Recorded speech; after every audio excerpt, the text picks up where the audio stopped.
Hello, everybody. Let's talk about the latest episode of Hawkeye, episode 2. I guess I'm just diving right into it today. Hide and Seek, a title that doesn't really have anything to do with what goes on in this episode. I think it's the first title that's felt like they just kind of went, I don't know, man, just put something down. I guess there's a whole thing near the end about like trying to find Kate Bishop, but it's just kind of a strange title. But yeah, welcome to R Rated, where we're talking about the MCU series Hawkeye, episode 2. This review is probably going to be kind of short because I don't have a lot to really say about this episode. The broad strokes here is that it's a very solid, serviceable episode. It does a good job of keeping the plot moving. The acting is pretty strong across the board. And the show is doing a really good job of anytime it introduces something kind of silly or one of the characters does something that doesn't seem to make much sense, they very quickly hurry on in to either explain why something is that way, or, you know, they round out the joke in a way that like, oh, okay, this makes sense why they went that way. The big pieces of the plot here are that the NYPD is starting to piece together some of what's going on, or at least what they think is what's going on.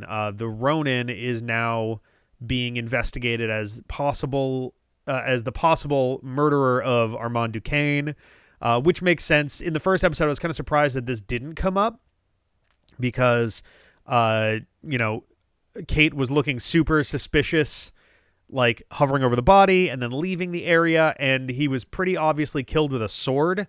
My assumption here is that Jack killed Armand himself with the sword.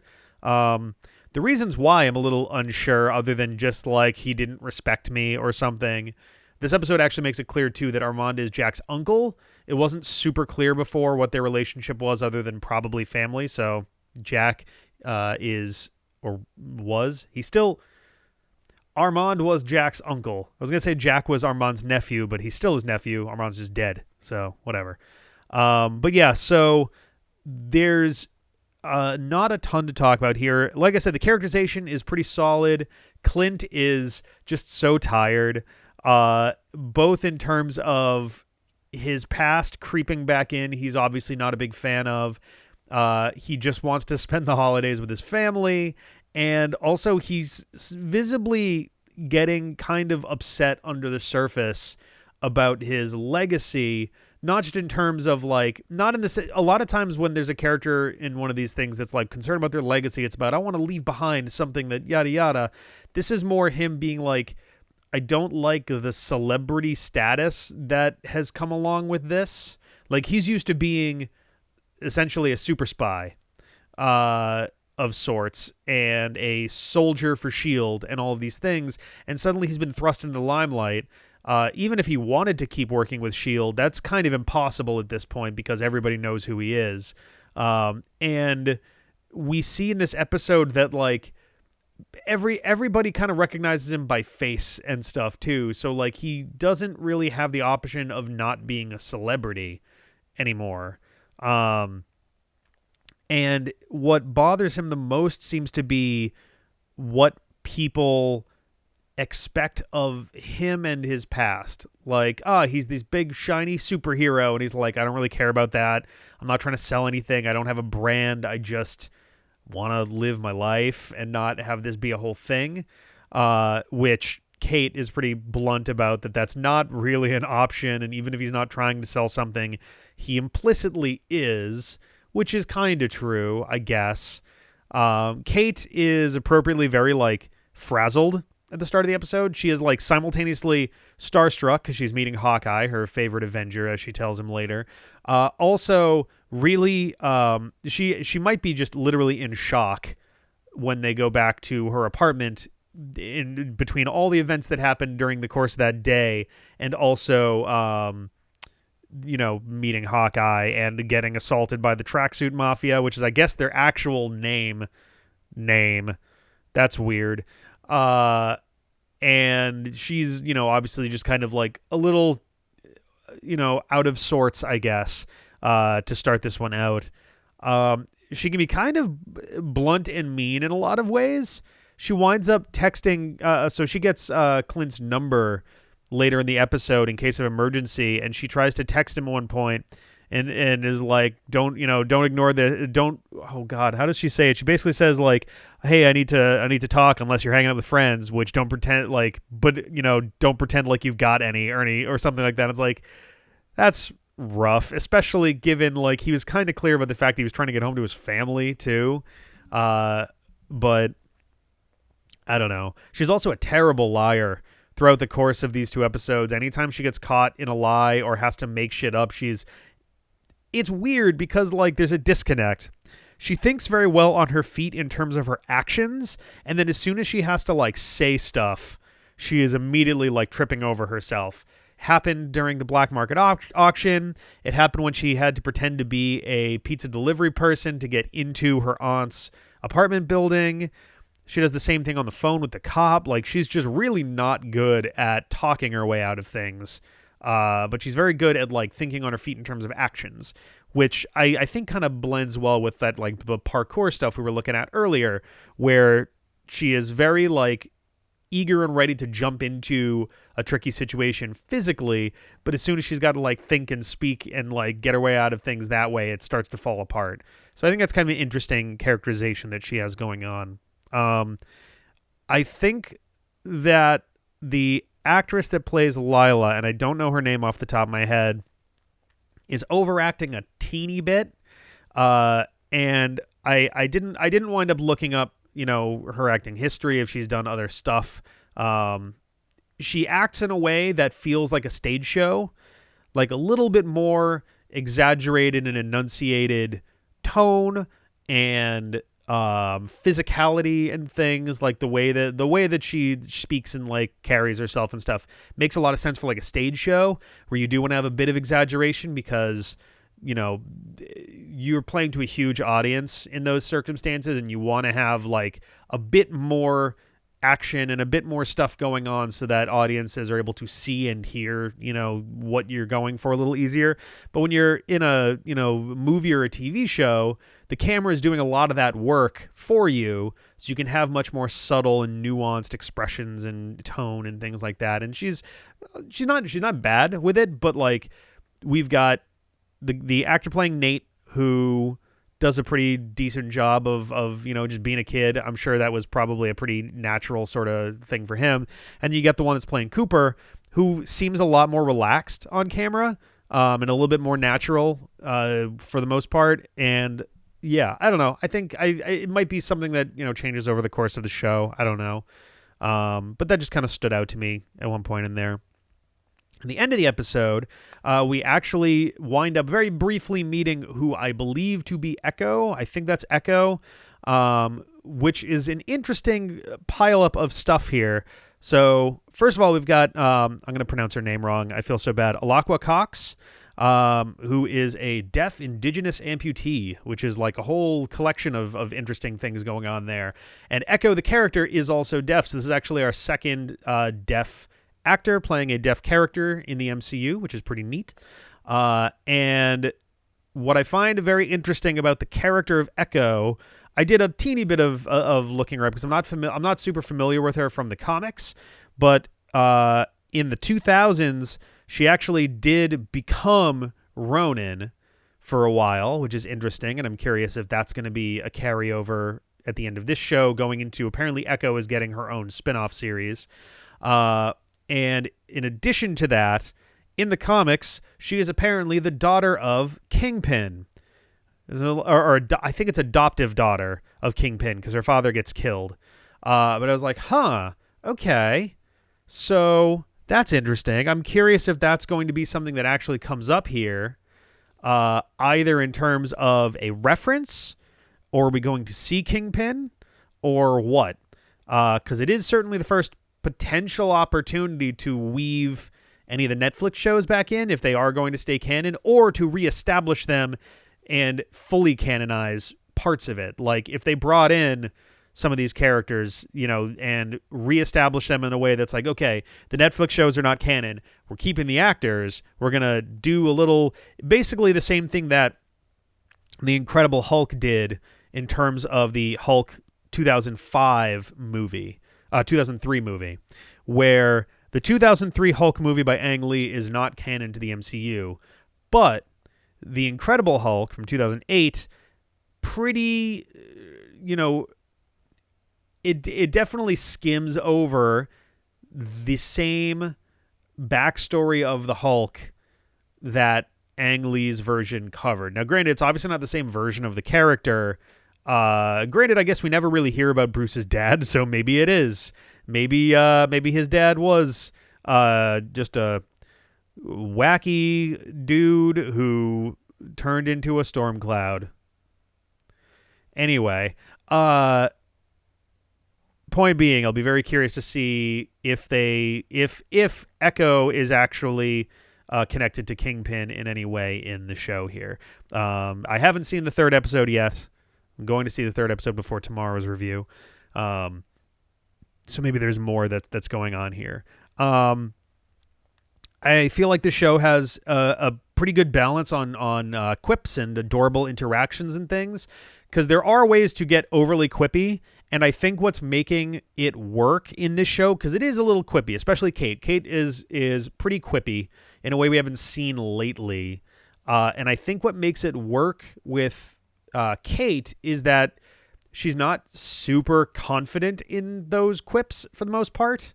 There's a few where she definitely is, but there's a lot of like, again, I think I had mentioned this in the last review. It definitely seems to be like a character trait for Kate, where when she gets nervous, she starts becoming a bit of a motor mouth and stumbling over her words and things, which I can relate to. I'm happy to see some of that in one of these characters. There's interesting line deliveries of things like, "Oh, do you think he's the one who killed my mom's fiance's uncle?" And Clint's just like, "What? I don't what?" Yeah, the third of at least 7 Armands is kind of a fun little thing there too. There's the mention of like, how many people get murdered each year in New York by sword? I'm gonna think the answer is somewhere near 0. Like, there's really good lines like this, and I kind of dig that. There's actually a cute little reference that gets dropped here. Her mother, tries to convince her to just put one foot in front of the other, which is like, that's a nice little holiday reference there.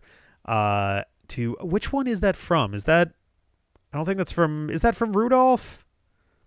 I think that one might be from Rudolph. It might be. It could also be from the Santa one. I don't remember. A few of them kind of bleed together, but anyway, the tracksuit mafia is kind of, it's weird. At the beginning of the episode, I was sort of exhausted by how much they like yammer on and stuff, and like they're very talky and they talk a lot, but by the end it seemed like they kind of like zoned it in a little bit, which I liked. So there's a point where they're throwing Molotov cocktails through Kate's window, and they're just kind of, they won't shut up, and it's a little bit annoying. But in the end of the episode, they have Clint, because he is doing a catch and release, which gets referred to by Laura as being one of Nat's tricks, and you actually see what that is, and it's literally what she does at the start of the Avengers when she's caught by the Russian mobster there. Ironically, also a Russian mobster in New York, I think, right? Are they in New York? No, they're in Russia. They are in actual Russia for that. Or some Slavic country or something, like somewhere near Russia, potentially. I think they're supposed to be in Russia.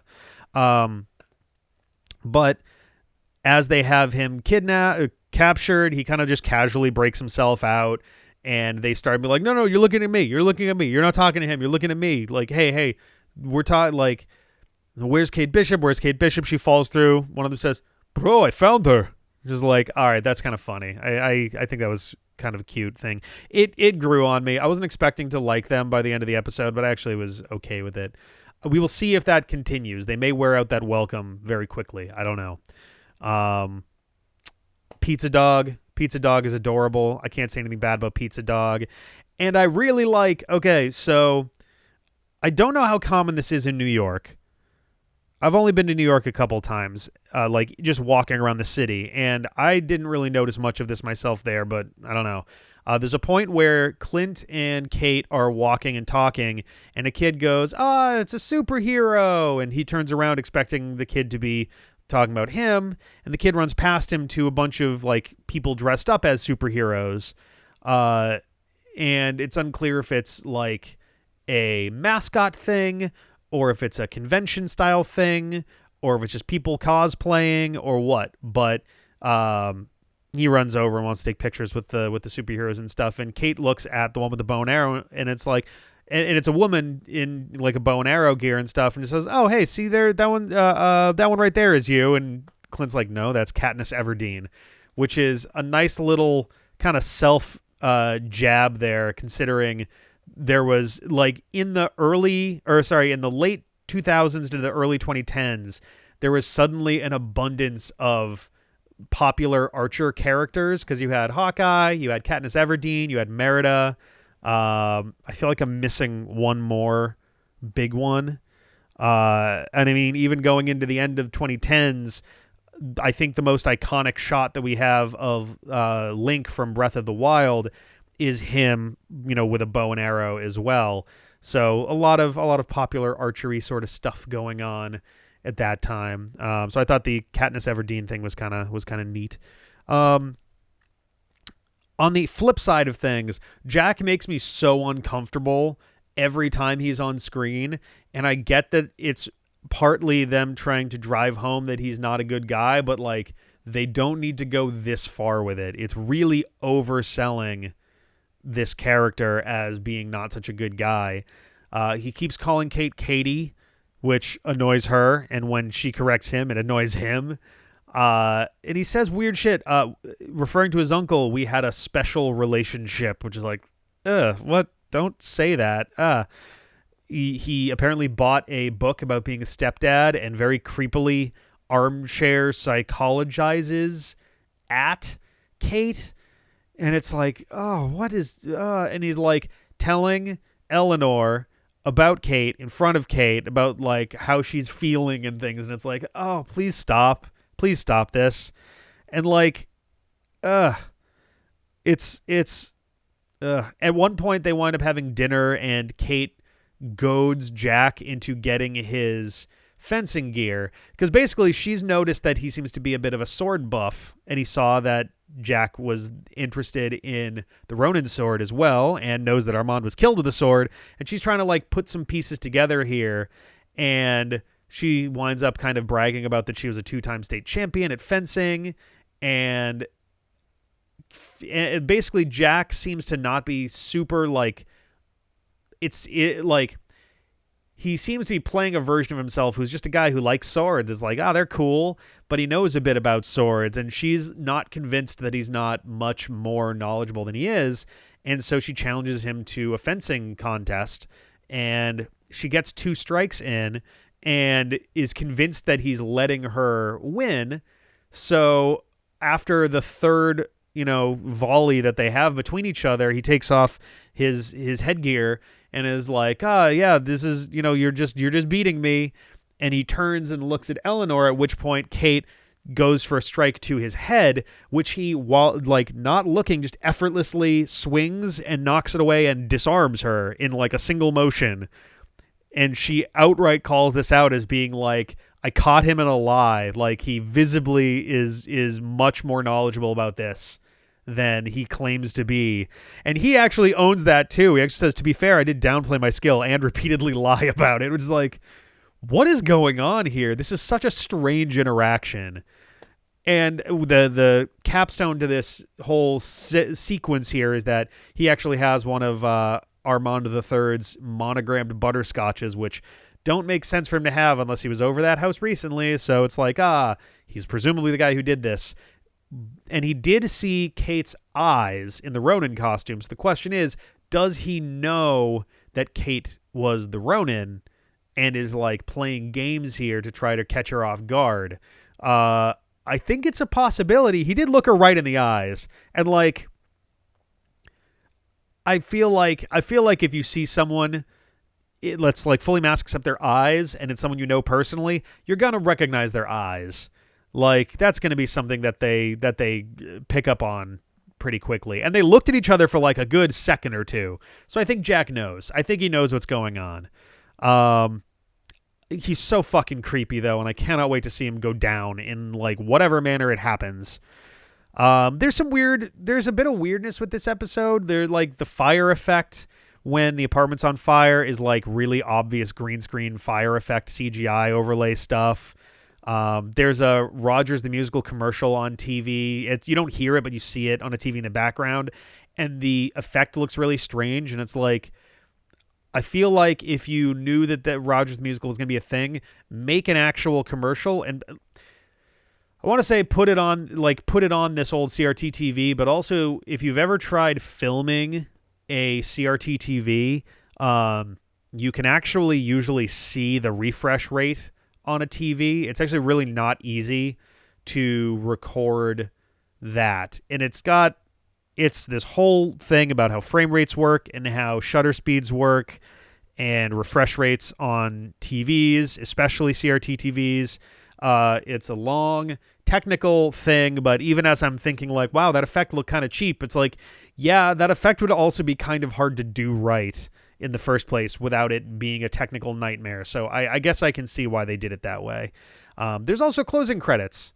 So they didn't have opening credits. I was expecting the opening credits from the first episode to reappear here, and they didn't. And instead they did have closing credits, and they are different credits, and they show, more contemporary stuff going on, particularly what appear to be Clint and Kate training, and all of the things that are associated with like the current day, as opposed to the first episode, which was very much this is our way of showing you Kate's life between now and the next scene there. So I'm wondering if the credits are going to change like they do, at least subtly episode to episode in the other shows. Or if this is going to be a static thing. I don't know, but I thought that was very cool. They do actually have the closing credits doing stuff. There's also a lot of weirdness about the Ronin suit. Kate's apartment is on fire, and Clint is like, we got to get that suit. Why?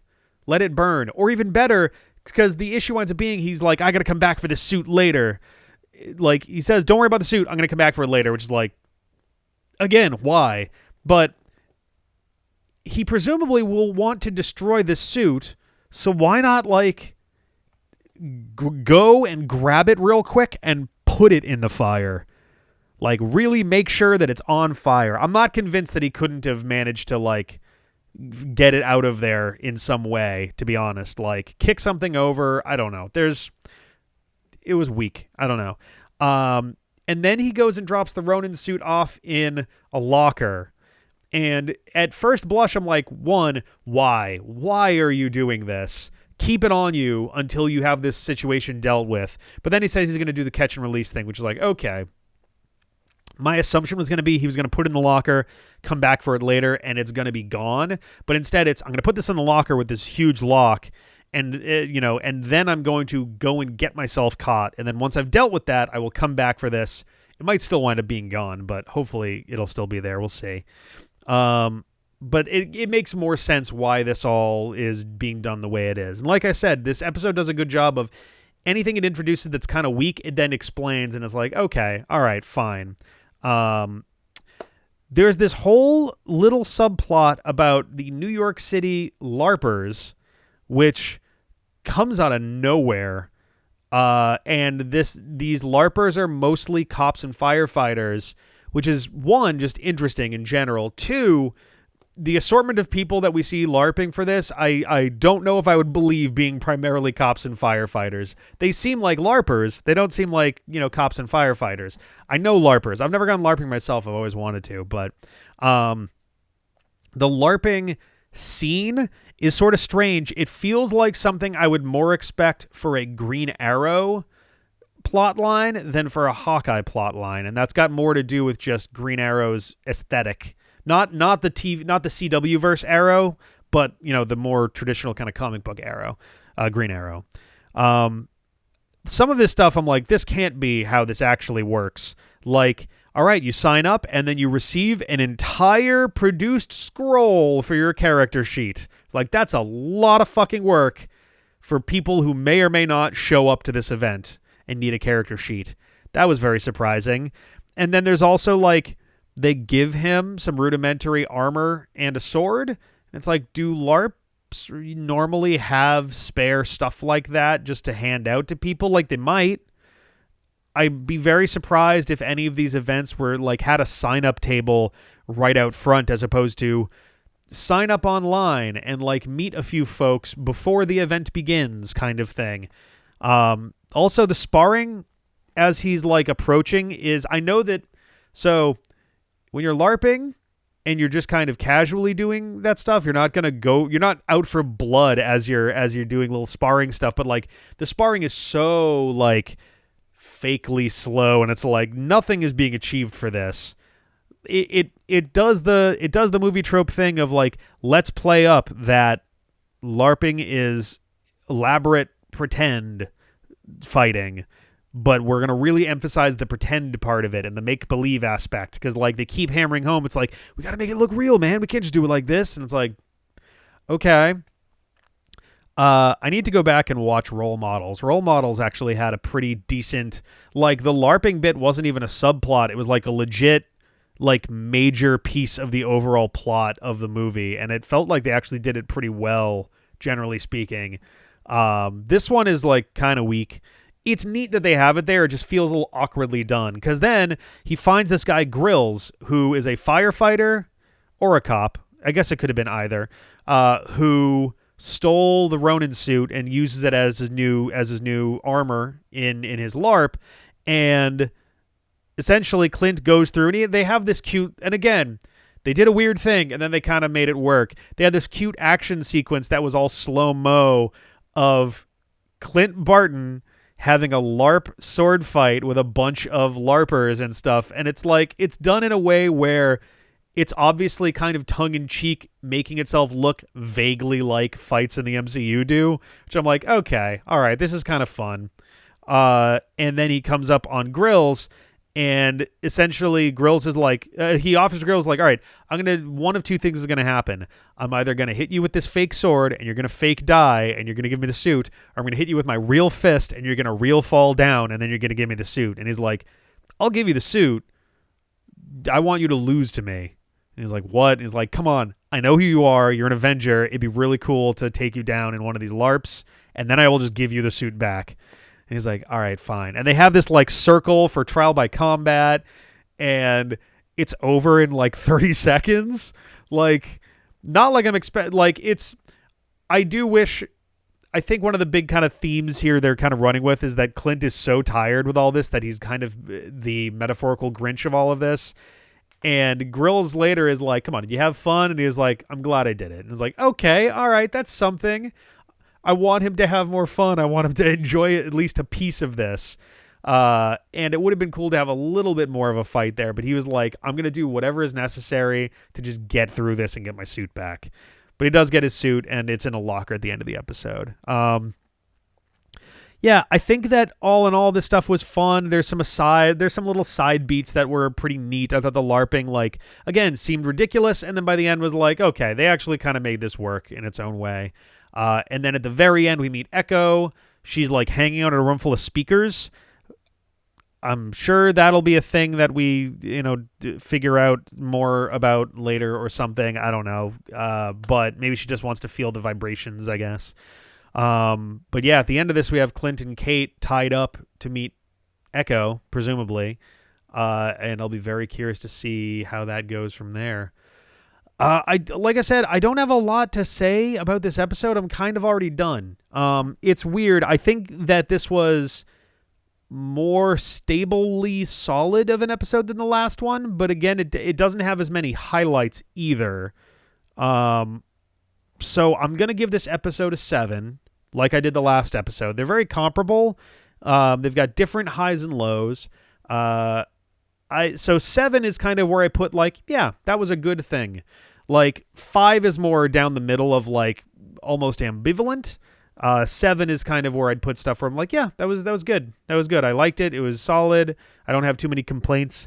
Once you get into like 8, 9, or 10, that's more like, okay, I have really good things I want to actively point out here. And then 5, 6, and 7 are a little bit more tempered than that. But yeah, I feel bad that I don't have more to say, but I think that kind of covers it all. I'm looking forward to where the rest of the show's going. I feel like this one has a pretty good groove going. Maybe the best consistent groove we've had since WandaVision. I don't know. Once again, end of the second episode, we're meeting our main other character in this, which appears to be Echo. I think every other show has done a little something like that. And yeah. I don't have anything else to say. I would love to hear what you guys think of this episode of the show and also of this show. Feel free to like and comment, subscribe if you want to see more videos like this. Tomorrow I'm coming back for a review of episode 3. And yeah, it's been a good show. I'm enjoying it. I'm digging the Christmas vibe still. Weird prop issues where like the phone says, the next thing is on December 21st, and he goes to the thing, but then his wife says that he's got 5 days to make it work so that he's back on Christmas. And it's like, okay, I don't know how these dates are lining up. It's always kind of weird when not everyone's on the same page with that. That feels like the kind of thing that'd be really obvious to me. But anyway, thank you guys for watching. I will catch you tomorrow for episode 3. And then we'll be back to doing these on Wednesdays for the remaining 3 episodes of the season. So, yeah, happy holidays, and I'll see you next time. Bye.